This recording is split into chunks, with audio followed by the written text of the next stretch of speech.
Les soldats africains ont joué un rôle capital durant les deux guerres mondiales pour défendre la France, très affaiblie par les attaques allemandes.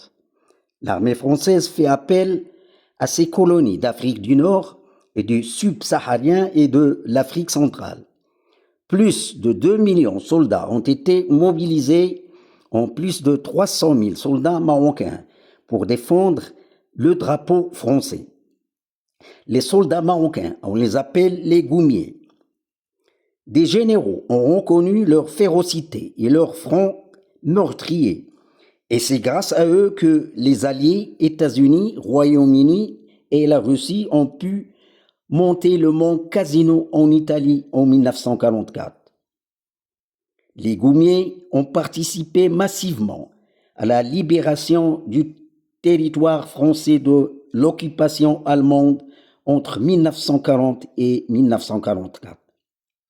Ils ont formé le socle géographique militaire de la France.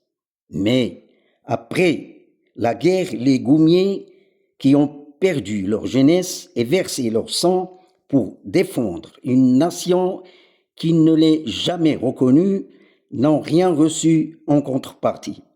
Alors qu'à partir de 1959, les soldats français ont bénéficié de plusieurs augmentations de leurs pensions.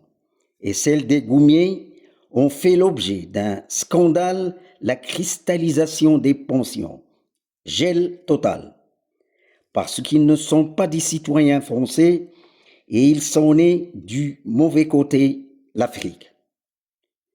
Ce n'est qu'en 2002, sous la pression du film indigène, que la France revient à la raison et commence à corriger cette injustice de 50 ans de retard en remboursant les pensions des goumiers.